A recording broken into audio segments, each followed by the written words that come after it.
Ito na yung unang pack ng battery natin. Bali kung mapapansin nyo, 12 pieces yan. Dahil nga yung isa, sa isang layer natin ilalagay. So na-connection na natin yan. Kulang na lang to guys is BMS. Pero testingin muna natin kung ilang volts yung total niya. Actually, kung 3 volts ang isa nito, magto-total lang to ng 36 volts. Pero syempre, 3.3 or 3.4 volts yan. Kaya lalabas to, 39.3 volts. Ayan. 39.4, okay? Kapag naging dalawa, almost 80 volts to. 72 volts yung ating e-bike.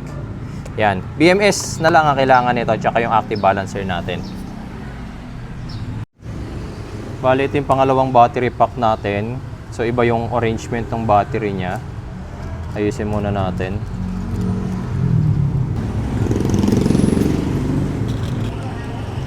Ito, positive, negative. Ito.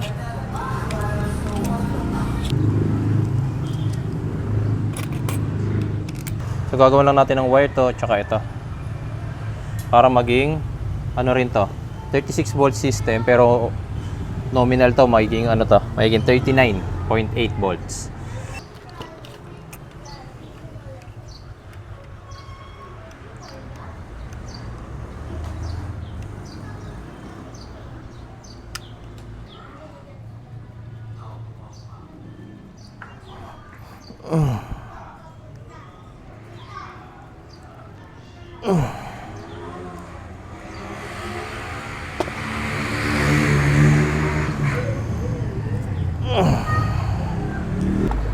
Yan. So, tapos nating gawin yung terminal. Hindi pa yan tapos. Siyempre, kailangan nating hinangin para sure na hindi matatanggal.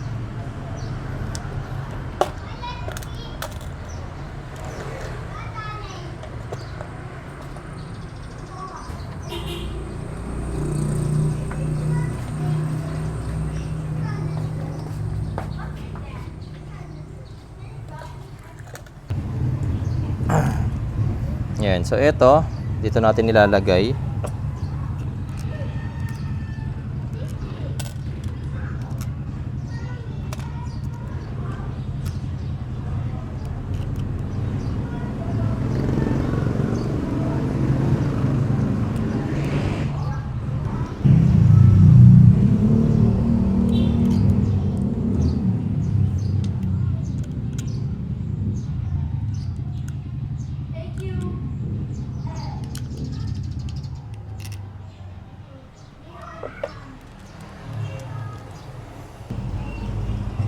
Sige, sagad mo lang dyan. Okay na yan.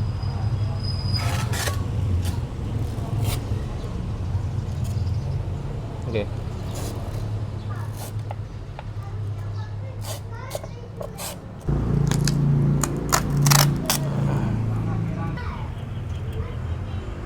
B negative.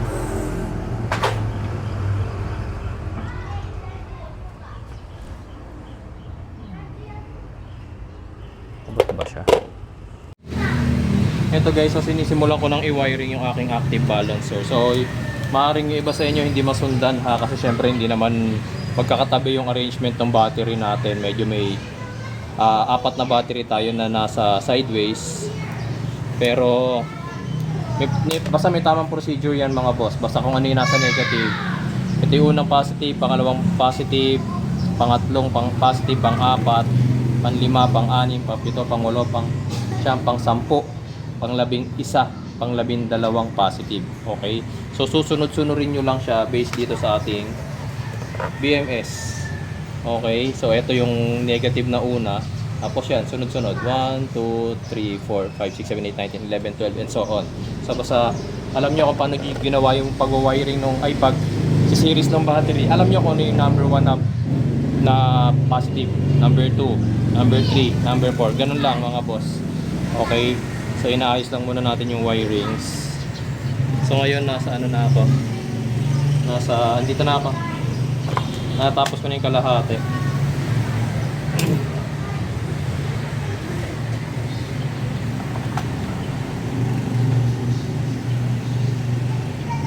Tsaka nga pala, sa mga nakakapansin, yes, gumagawa pa ako ng panibagong wiring for the BMS and active balancer kasi plano ko nasa labas yung BMS ko.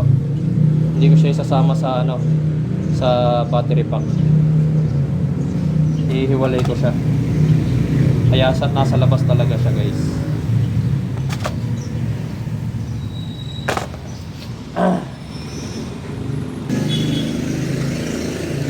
Tapos kinakat ko na lang muna yung wire na pare-pareho sila ng haba. Mamaya ako na ayusin. Pero sa gantong diskarte, guys, ingat ha. Kasi hindi nyo naman pwede mapagdikit-dikit yung mga wires na yan dahil live na lahat yan. Live na yung mga wire na yan, mga boss. Hindi na sila pwede magdikit-dikit. Itong mga dulo.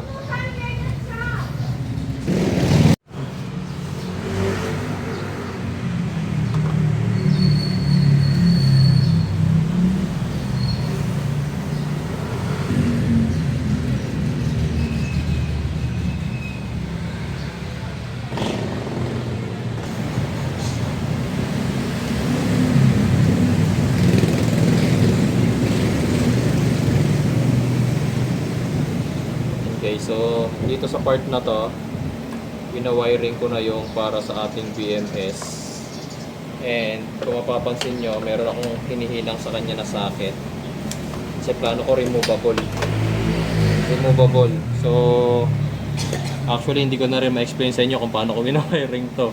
Kailangan talaga pag sa gantong sitwasyon may alam kayo sa BMS. Okay, kasi kahit explain ko sa inyo parang hindi nyo maintindihan. Tingnan naman mga wirings ko, diba? So next, dito na ako sa positive na to. So ito, i-trace natin yan. O diba mahirap yung ginawa ko. Kinahirapan ko yung sarili ko. Yun. Ito siya. So titrace ko siya na isang beses, tapos babalikan ko kung tama yung hinila kong wire. Kailangan doon ako babalik sa terminal na yan. Which is tama naman, ayan. Dito guys, natapos na natin yung harness natin para doon sa unang battery pack. Tapos tinapos ko na rin yung para sa BMS. Kung makikita nyo, meron na siyang mga socket. Ayan. Ito naman isang size para sa positive. Okay, so later na natin ito ikakabit. Gawin muna natin yung ganito doon sa isang battery pack natin. Ito na guys, so susubukan na natin i-plug in yung ating BMS. Itong unang adapter connected na. Ito naman yung sa positive. Connect na rin natin yung sa positive. Tapos ito yung para sa isang connector natin dito sa BMS. Ito guys, so medyo ginabi na ako sa ginagawa ko. So sa ngayon, pwede na natin pag-connectahin yung ating connection. So naikabit na natin yung BMS natin, yung socket nya para doon sa isang pack. Tapos itong socket na rin para dito sa isang pack. Connected na rin yung B, positive, battery. Tapos yung negative na lang ng battery ang hindi pa natin nakakabit sa BMS. Pero sa ngayon, ito muna. Kailangan muna natin mapag-connecta yung dalawang battery kasi nga pareho pa lang 36 volts yan. Okay? So kailangan magawa natin siyang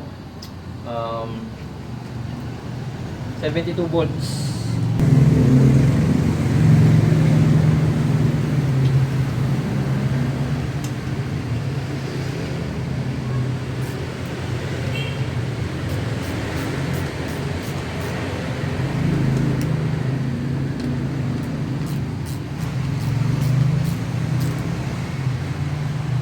Yeah.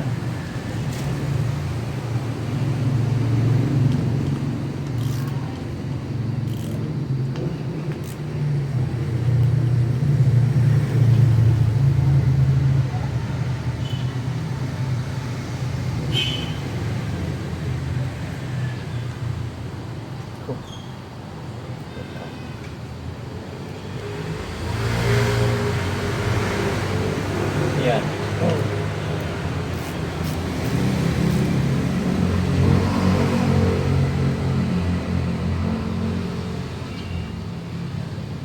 Yan, pagka-connecta pa lang natin itong ating BMS, nagkaroon na ng reading dito.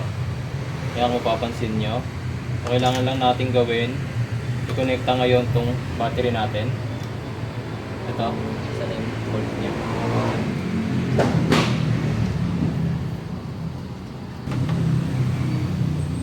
78.6 volts yung ating voltage mga bossing. Ayos.